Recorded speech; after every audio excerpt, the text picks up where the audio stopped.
अरब सागर से आने वाले महातूफान निसर्ग का काउंटडाउन शुरू। आज दोपहर तट से टकराएगा चक्रवाती तूफान। अरब सागर से सुपर साइक्लोन निसर्ग महाराष्ट्र और गुजरात से टकराने वाला है। तट से टकराते वक्त 120 किलोमीटर प्रति घंटे की रफ्तार से हवा चलने की आशंका। निसर्ग की दस्तक से पहले मुंबई और आसपास तेज बारिश। मुंबई की पूर्वी और पश्चिमी उपनगरों में बारिश। रायगढ़, नवी मुंबई, सिंधुदुर्ग और रत्नागिरी में भारी बारिश। कोंकण बेल्ट और पालघर जिले में भी रुक रुक कर हुई बारिश। महाराष्ट्र में मुंबई, पालघर, ठाणे, रत्नागिरी, कोल्हापुर के साथ पुणे में भी अलर्ट जारी किया गया। पुणे, गोवा को हाई अलर्ट पर किया गया। दमन दीव और दादर नगर हवेली में भी चेतावनी जारी की गई। गुजरात के लिए मौसम विभाग ने हाई अलर्ट जारी किया। सूरत, नवसारी, वलसाड़ में 100 किलोमीटर प्रति घंटे की रफ्तार से हवा चलने और बारिश होने की संभावना। मौसम विभाग के मुताबिक लैंडफॉल के बाद जारी रहेगा निसर्ग महातूफान का असर। तट के अंदर सैकड़ों किलोमीटर तक तबाही मचा सकता है तूफान। हाई अलर्ट को देखते हुए गुजरात, महाराष्ट्र में नौसेना से लेकर एनडीआरएफ टीमों की तैनाती। एसडीआरएफ के साथ मरीन पुलिस को अलर्ट किया गया।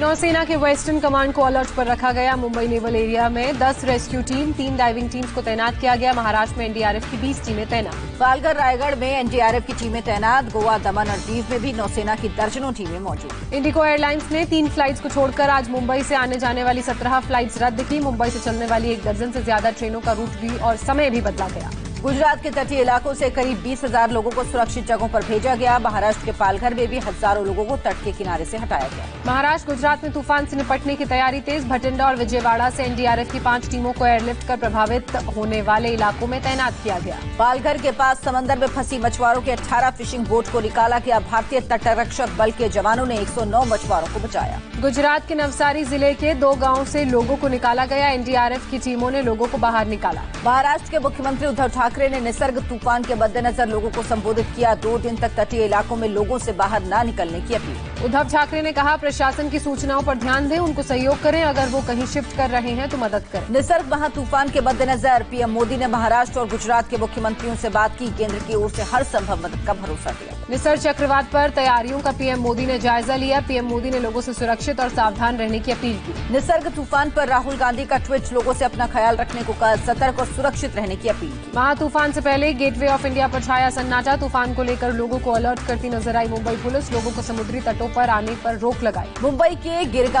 गिरिगांव चौपाटी पर फायर ब्रिगेड ने की mock drill. Rescue boat, jet ski और लाइफ गार्ड की टीम पूरी तरह तैयार। निसर्ग चक्रवात की वजह से मुंबई के सभी बीच पर धारा 144 लागू। कानून तोड़ने पर होगी कार्रवाई। अभिनेता अक्षय कुमार ने तूफान निसर्ग को लेकर लोगों से अपील की। कहा, तूफान से घबराना नहीं है, डटकर मुकाबला करें। अमेरिकी राष्ट्रपति डोनाल्ड ट्रंप और प्रधानमंत्री नरेंद्र मोदी के बीच फोन पर बात हुई। ट्रंप ने G7 शिखर बैठक में हिस्सा लेने के लिए अमेरिका आने का मोदी को न्योता दिया। डोनाल्ड ट्रंप ने प्रधानमंत्री नरेंद्र मोदी को G7 समूह की अध्यक्षता के बारे में जानकारी दी। साथ ही G7 का दायरा बढ़ाकर भारत को भी इसमें शामिल करने की इच्छा जताई। मंगलवार को पीएम मोदी और डोनाल्ड ट्रंप के बीच कई मुद्दों पर बातचीत हुई। भारत चीन सीमा विवाद, कोविड-19 महामारी पर भी चर्चा हुई। पीएम मोदी और डोनाल्ड ट्रंप के बीच भारत चीन बॉर्डर पर हालात को लेकर भी हुई बात। पीएम मोदी ने ट्रंप को बॉर्डर की मौजूदा हालात के बारे में अवगत कराया। पीएम मोदी ने ट्वीट कर दी ट्रंप के साथ हुई बातचीत की जानकारी। कहा, भारत अमेरिकी संबंधों की गहराई और मजबूती कोविड के बाद दुनिया की संरचना के मजबूत स्तंभ बनेंगे। बातचीत के दौरान डोनाल्ड ट्रंप ने फरवरी के अपने भारत दौरे को भी याद किया, जिस पर पीएम मोदी ने कहा, वह दौरा कई मायनों में ऐतिहासिक और यादगार रहा। देश में एक दिन में कोरोना के 8,171 नए मामले सामने आए। 204 लोगों की जान गई। देश में कोरोना के 1,98,706 पॉजिटिव केस, 97,000 से ज्यादा एक्टिव केस। महाराष्ट्र में कोरोना के 2,287 नए मामले सामने आए। मंगलवार को हुई 103 मरीजों की मौत। महाराष्ट्र में कुल मरीजों की संख्या 72,000 के पार। 31,000 से ज्यादा मरीज रिकवर। अब तक 2,465 लोगों ने जान गंवाई। दिल्ली में कोरोना का आंकड़ा 22,000 के पार। 24 घंटे में कोरोना के 1,298 नए मामले। मंगलवार को दिल्ली में कोरोना से 11 लोगों की मौत। 12,500 से ज्यादा कोरोना के एक्टिव केस। गुजरात में कोरोना मरीजों की संख्या 17,632 हुई। 415 नए पॉजिटिव केस सामने आए। अब तक 1,092 लोगों की मौत।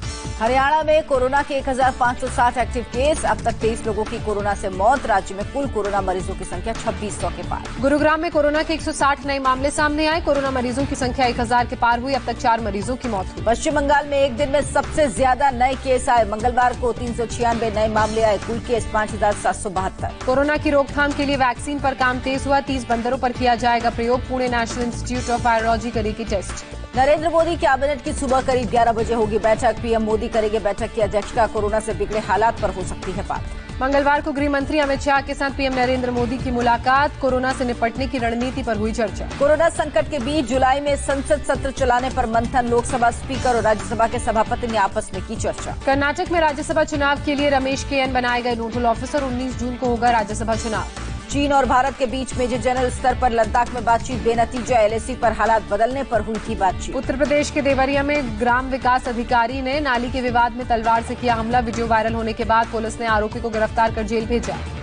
चंडीगढ़ के सेक्टर 9 की मार्केट में लगी ताबड़तोड़ गोलियां। बेखौफ बदमाशों ने वाइन शॉप पर बरसाई गोलियां। सीसीटीवी में कैद हुए हमलावर। मेरठ में लव जिहाद का मामला। पीड़ित परिवार ने हत्या के आरोपियों की पिटाई की। रिक्शे से पिता को इलाज के लिए ले जाती बेटियों को देखकर सीएम योगी ने पहुंचवाई मदद। परिवार को 2 लाख रुपए भिजवाए। लखनऊ के मोहनलालगंज इलाके में रहती हैं बेटियां। हिंसा और आगजनी के कारण अमेरिका के 40 राज्यों में कर्फ्यू। अब तक 4000 से अधिक लोगों को गिरफ्तार किया गया। अमेरिका के कई शहरों में सैकड़ों की संख्या में लोग हाथों में बैनर और पोस्टर लेकर प्रदर्शन कर रहे। प्रदर्शनकारियों पर डोनाल्ड ट्रंप ने साधा निशाना। सेना तैनात करने की धमकी। दुनिया भर में कोरोना मरीजों का आंकड़ा 65 लाख के करीब पहुंचा। अब तक 3,81,000 से ज्यादा मरीजों ने दम तोड़ा।